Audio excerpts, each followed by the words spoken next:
I mean, fighters are tiny. This is a tiny fighter. This is not a tiny fighter. This thing is big, okay?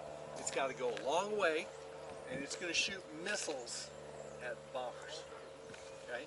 Now, should the radar go out, it has that bulb there, which is infrared, okay? So it could still have a secondary targeting system, okay? But you're thinking about missiles. You're going fast, you're going far, and you're going to do missiles. That's an interceptor, okay? Now, that's F-101. Voodoo. This thing. Yeah, that's something different. Ignore this one. Not a 100. No, that's a T-37 Tweet. That's a trainer. Now, this is the F-100. Now, the company North American that did the F-86 and the F-86D, this is the follow-on to those airplanes. Okay. Now, this is that's the Sabre. This is the Super Sabre. Okay. So the F-100. Now, again, very popular airplane. It's very fast, looks sexy, you know. You got the big guns. This is an amazing airplane here. But, you know, times are changing. You've got anti-aircraft missiles and things, and it's great for flying. The pilots loved it, and it did its job. But it wasn't the superstar that we wanted. In fact, if you got too slow, it would do the Sabre dance. And so what that means is, let's say you're coming in for a landing, and you came in too slow, and it would rock like this. And then eventually it would just tumble. So you had to be very, very careful. You had to fly this airplane. You couldn't just be a passenger. Yeah. A lot of people died. Now, on the right wing here, you can see this refueling boom. Okay, so refueling aircraft is a great capability to have. Yeah. As was the head-up display, and a couple of just an amazing, wonderful airplane. But now you're talking about sort of between the Korea and Vietnam wars. This was definitely deployed during the early portions of the Vietnam War, late 60s. Okay. So we have the 100, the 101. This is the 102 Delta Dagger. Now, the Delta Dagger was not the success we wanted. Whenever we're pushing the envelope, many times the first time you do it is unsuccessful. Okay. So I want to show you just a little something here. So this was supposed to. It has a delta wing. Now, delta wing, think of a triangle, okay? And the advantage of a delta wing is it has a giant, massive wing area, okay? A huge wing area. So you don't see any horizontal tail surface. Everything is taken care of by that giant wing, okay? Well, it's supposed to be fast. It's supposed to do all this great stuff, but it's not going fast. In fact, it's not going over Mach 1. And they're like, but it's supposed to. Why? Well, they discovered something called the Whitcomb Transonic Area Rule. Big name, but I'll explain it in very simple terms. As your airplane goes along, you have a cutout, right? If you cut this right there, there would be an area associated with that. And look, it gets bigger. Cut it here, that's a bigger area. And bigger. Bigger. Turns out, when you're in between Mach 0.8 and 1.2, that transition has to be nice and smooth. If you're going up, it has to be smooth. If you're going down, it has to be smooth. We just inserted giant wings. So this area went nice and smooth, wings. Oh, And that change in area, that sudden change, caused so much pressure buildup that it prevented the airplane from going faster. And it just sort of like brakes, pushing it back. So they had to make some changes. They made a change to the air intake. They made a change on the ends of the wings. Can you see how the ends of the wings kind of fold down? Well, they were losing lift at the end of the wings, so they had to increase the camber at the end of the wings to get the lift to go up. They made a bunch of modifications. I don't know if you can see where the horizontal tail would be. They added bulbs back there so that there would be more area back there, so it wouldn't Make up. right. And so from this point on, they have fighters have a Coke bottle shape, so that the fuselage comes in where the wings go out. So the area associated with those wings is offset by the decreasing area in the fuselage, so that curve is nice and smooth. Okay. So, and here's where we learned it, right there. Failed. We produced these, we flew them and all that, and it was great. But you know, eventually they made so many changes to this that they just gave it a new name, the F-106. Okay. We don't have one of those, but those Kind of like the old joke is once against modern engineering triumphs over common sense. right. Yes. And look at those big bays in there. That's where the missiles were. Yeah, pretty simple, pretty amazing. This giant beast here is the F-105 Thunder Chief. The pilots really liked it. It went fast. This thing was a fast airplane. The problem wasn't with the airplane. The problem was with the mission that they gave it. They gave it the suppression of enemy air defenses mission. So, you know all those people shooting up missiles? Well, who's going to take out the launchers? Well, he's going to do it. The giantest fighter on the planet Has to find has to go around in a circle until somebody shoots at it, and then it's going to launch these missiles and get out of there before their missile can find him. Right. Who wants to sign up for that mission? Right? Well, to be honest with you, it was they were called Wild Weasel mission, and it was very dangerous. Many of these guys did not make it. But again, a great airplane, just not really well suited. Look, we use drones for things like that now, so nobody exposes their lives. Yeah. Okay. All right. So the two I passed here, that's a trainer, right? An old trainer. And then in Vietnam, they said, hey, we need more airplanes. They said, we don't have any more airplanes. We gotta have something. I said, well, we have trainers. They said, oh, okay, we'll take them. There you go, the attack trainer. Oh, great. And apparently they did very well. So, yeah. Now, whenever you look at airplanes, you can tell their mission by, many cases, by the way that they look. Now, why would we have this bulbous canopy? What are you doing with a bulbous canopy? What do you think? You've got to be looking for something. You're looking down, right? You got to be able to stick your head over and look down. Yeah. Okay. Now, see that one over there on the side windows? They're bulbous as well, where that red truck is. Yeah. Yeah. Well, that one's a submarine hunter. You're looking down. These wings, they go out straight. Remember we talked about straight?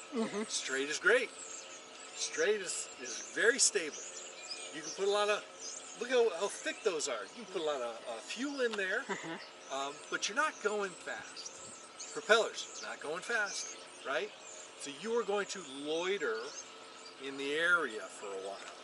And you're going to direct other people in what we call forward air controller capacity. So you know the guys who control the airplanes, right? Well, if you go someplace that doesn't have radar and all that stuff, well, you got these guys, right? They're saying, hey, they're just circling around. They're saying, okay, you see that ridge? You see that tree? Okay, left of the tree, aim there. And the guys take care of it. But these guys are getting shot up. Yeah. Yeah. Yeah. But a very stable, wonderful airplane. Needs to be able to take a lot of damage. This is the future. This is kind of things that we have to mention into something.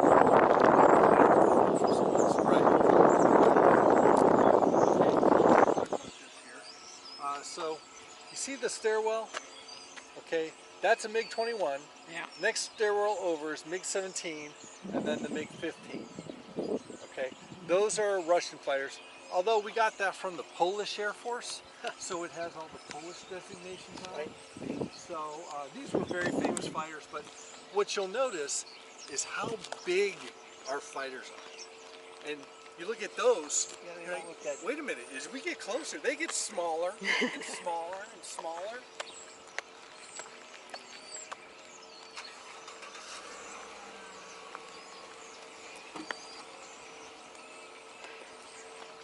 And watch out for the truck.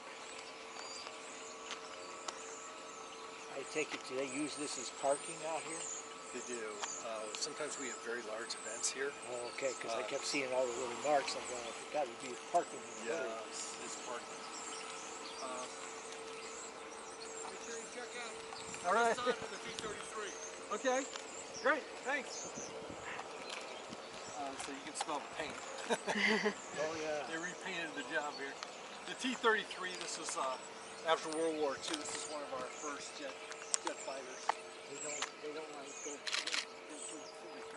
Right. Right. And just in case you're wondering, airplanes have to have special paint on them, and ours have house paint on them. Oh, okay. Yeah, because it's cheaper for house paint than it is for. Yes. Yeah. So I don't know if you want to climb the stairs and take a look in the cockpit. You're certainly welcome to do that. But again, notice how the American planes are top of the line. Our avionics are cutting edge. This is bare basics. If they could have a stick do something instead of a steel gauge, they have a stick. Very simple planes that they could mass produce.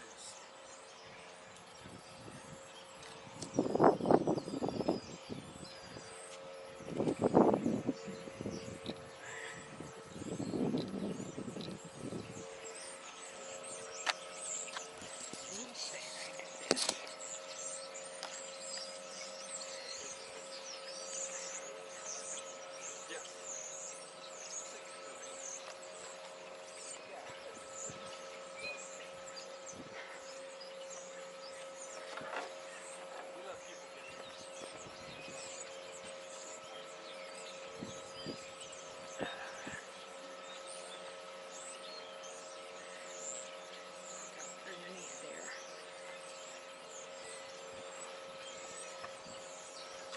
Now take a look at this over here.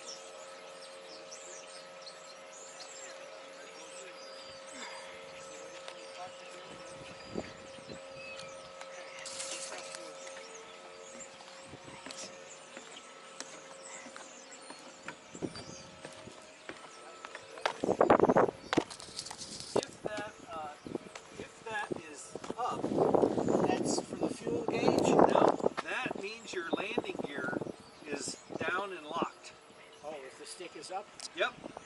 If you don't see the stick, now If you don't see the stick, it's not down locked. And I thought those other cockpits were small. Oh yeah.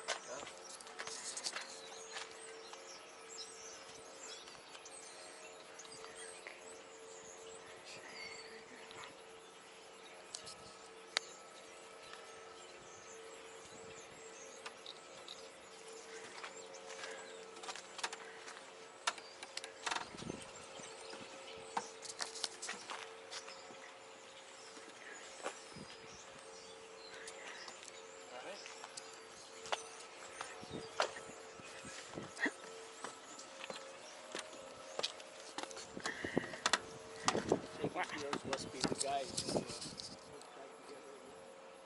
What's that? Oh, those guys? Oh, you know, I don't know. But it certainly. Sometimes we honor people. Like that.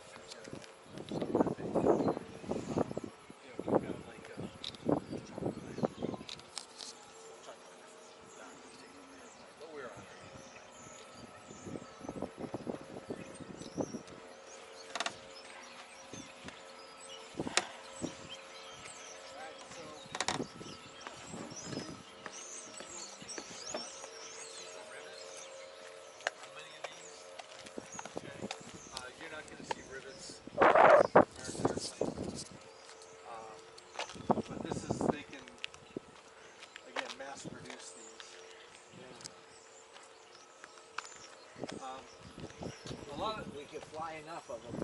outfly you number of airplanes. Exactly right.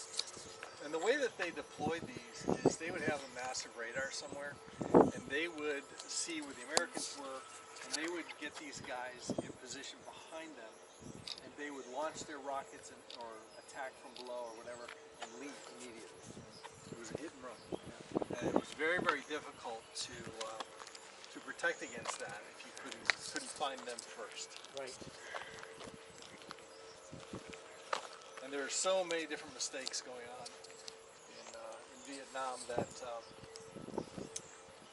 you would figure we would learn. For example, like we used the exact same call sign for the exact same flight package. Oh, great.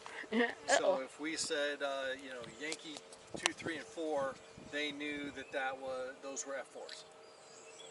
So, you know, just so they knew how to approach it, right? Like that. Why does that one say experimental? So this one is a Czech airplane. We don't know a whole lot about it. Okay. It looks kind of like it's so close to the ground for its landing gear. Yeah. Oh yeah, yeah, yeah. You figure it would drag the tail. Yeah. Mhm. But you know, a lot of people like these because they want a warbird, you know, and you could buy one of these for $300,000. Yeah. And you have yourself a warbird. So this particular one was the frame is a very solid Navy fighter. Okay, this one is, I believe it's the F9, and this was very, very popular in the Navy. It did great service, performed very, very well. And then, in addition to that, you have the front that has a reconnaissance front nose on it. I was going to say it's a lot longer than it looks like it should be. Right. So if I pulled up just the regular, see, this is the same picture here, but if we pulled up the nose would have been much shorter, that kind of thing. But what's in here? Cameras, right? Why do you need that when we've got satellites? Well, you get a satellite image every hour and a half, but if you need real-time imagery, you're going to need something there. And again, we do drones now instead of this, but they would land and there would be people to meet them and grab the thing and run it in and get it exposed until the general within a certain period of time. This airplane is kind of interesting up here. It's one of the first airplanes to ever shoot itself down. It was a great airplane. It was an improvement over the planes that came before. The problem with this airplane is it was being developed at the same time as the F8, which was a giant leap forward. So it just couldn't compete. So this one stuck around for about 4 years, but if you can see where the guns are, so the thing is when you fired the guns, obviously the projectiles go forward, but the gases are getting sucked up inside of the engine intake, and it would flame out the engine. Oh, great. So you fire the gun, flamed out the engine, so projectiles are going forward, plane's going down like this. He recovers, gets his engines back up again, he pulls up, and the planes are degrading, and they met. The projectiles are there. Yep. Oh. And he lived. He like broke his back and his leg, because he wanted to land the airplane. And what a plane to put John Jones in. Right. Yeah. Exactly.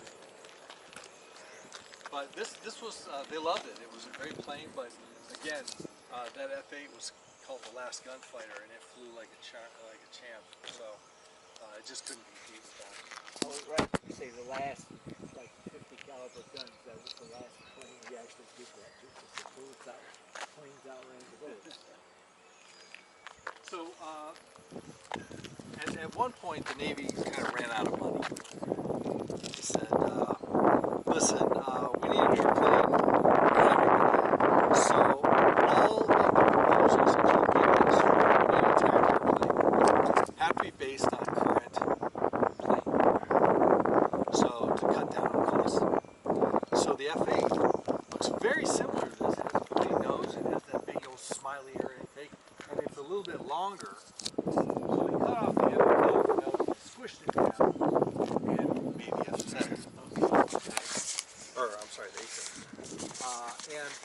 and it was a great attack airplane. It really, really was. It could carry as much as B-17 in World War II bombs. Right? So just a real dream of a plane. When it landed, it needed a high angle of attack to land.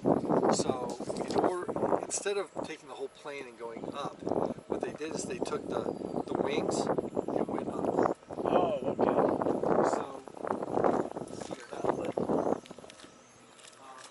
just above this wing right here would detach and go up. And that's why the thing above it's got that cut in the... Yeah. If I can find that. A7 landing.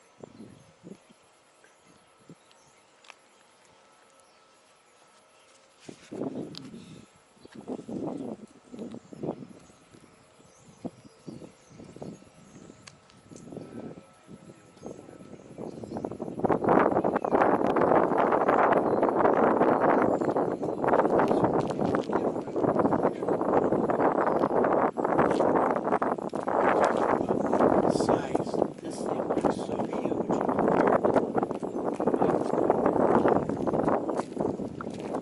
Well, really great airplane. We're talking Vietnam War era here. A7 Corsair 2. Single seat. The pilots used to make fun of it because they thought it was ugly, but it worked very well. The only problem is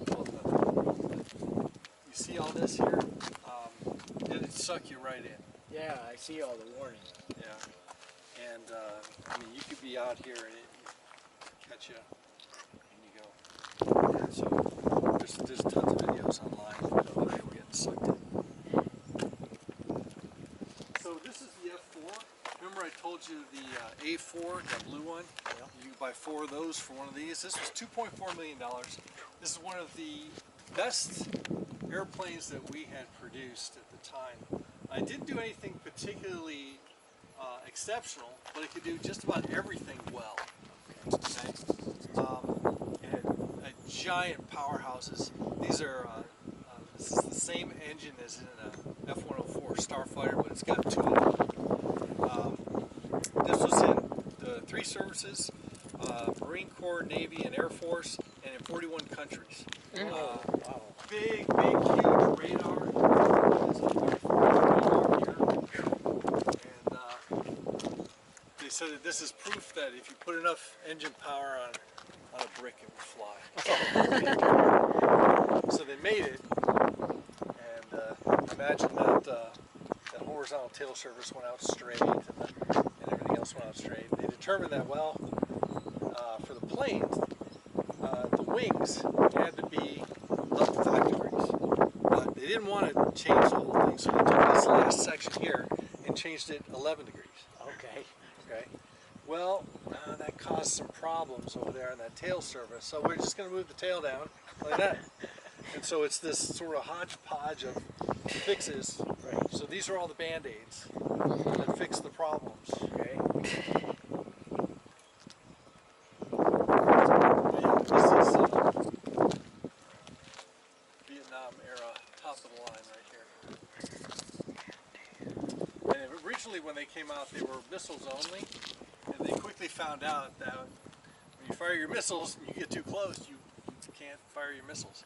The missiles that we had, AIM-4, had a 14% hit ratio. so it wasn't that great. Yeah. And then the AIM-6s were better, but not like the AIM-9s we have today. Right. Here's our Top Gun airplane, right? There's your F-14 Mach 2 Plus airplane. Look how big this thing is.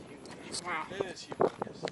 But it can hang with the smaller airplanes because they have these giant tail surfaces and massive engines. Okay? Now it had variable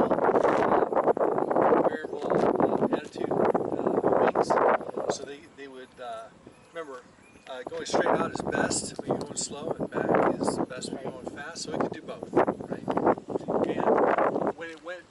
wings went back like that, it lost some lift capacity, and so the fuselage here is shaped in a particular fashion that the fuselage is providing some of the lift. Oh, okay. That's why it looks like a wing. If you come over here, you can see the fuselage and its shape. So right here, you can see it.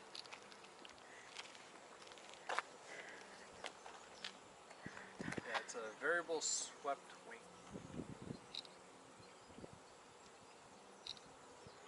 Oh, I thought that was an optical illusion. No engine in No, there's no engine. Yeah.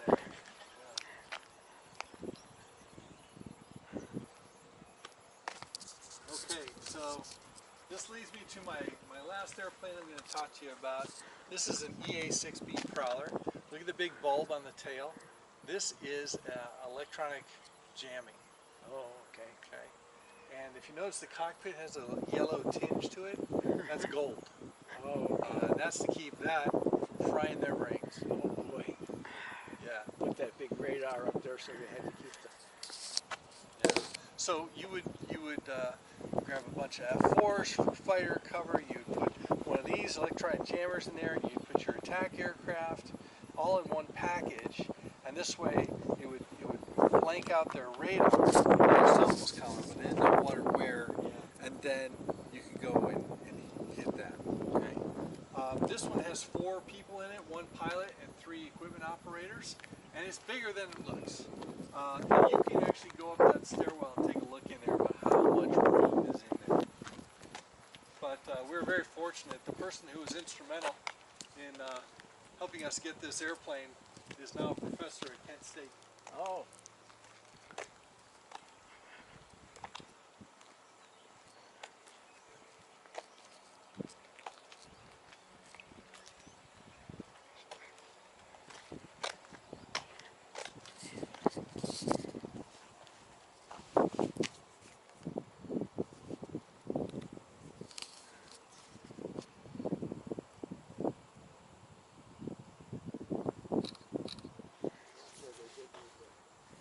Yep.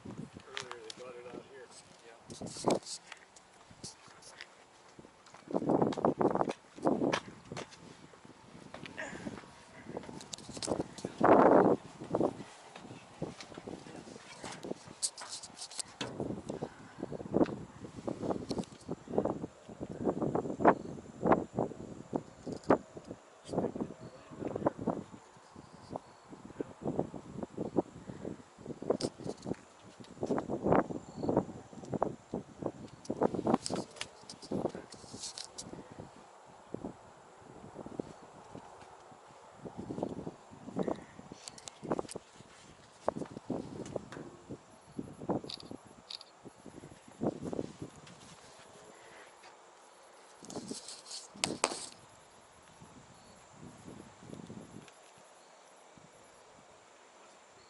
Just thinking about that.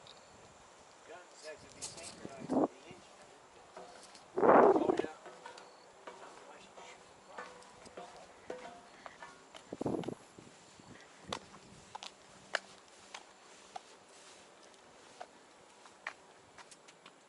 Alright, so here's where I leave you. I highly suggest that you go up to the 2nd floor in the hangar. There's an Ohio Military Museum up there. There's the F-80, the Super Sabre Museum is up there. They left us everything. They had their own museum. Oh. Everybody's getting older now, and so they needed a museum to take over their equipment, so that's all up there as well. And eventually, 1/3 of the Bob Hope material is going to be there as well. Oh, okay. He left it to us in Okay. his will. Yeah, I know Dayton had a bunch of it. You wanted trivia when we were on the C-47? You know who Arthur Godfrey was? Yes. He had his own DC-3. Is that right? Yep. Wow. Wow. A lot of history there. Yep. Yeah. All right, everybody, have a great day. Yep. Thank you. Enjoyed. Thank you. Oh. Thing with airports. Okay, this is one of their little Jeeps that they pull the planes out with.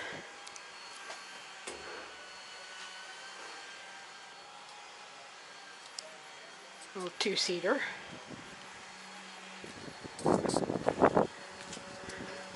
Kind of like a half a mail truck of sorts. It's one of their Army helicopters.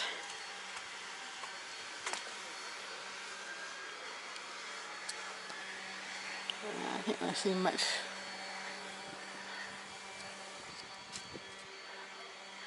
And I forgot to bring my selfie stick. This is a H19 Chickasaw. Kind of like the Dukes of Hazzard had Chickasaw County. Do that. If I can. Good picture here. Like a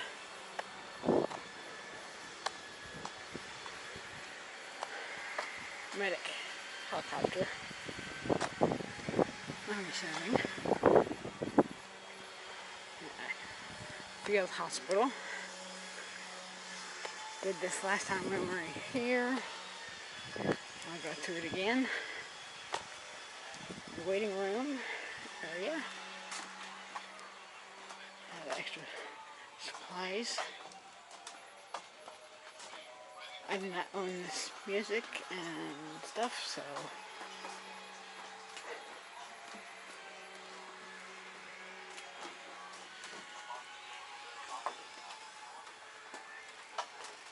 they even did PET scans, radiology.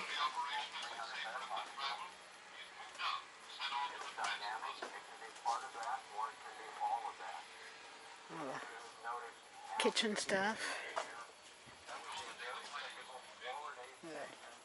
MREs.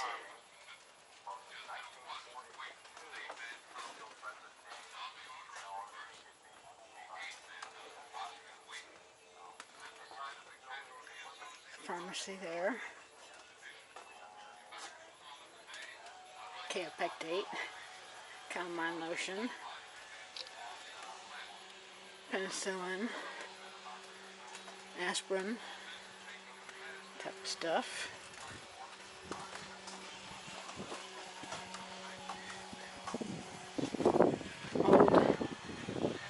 Ohio flag. Purple sink. Lactated ringers. We've been watching the show Emergency on DVD, and that's potassium chloride. Okay. How to show this to. Yeah, lactated ringers. Med bags and stuff like that.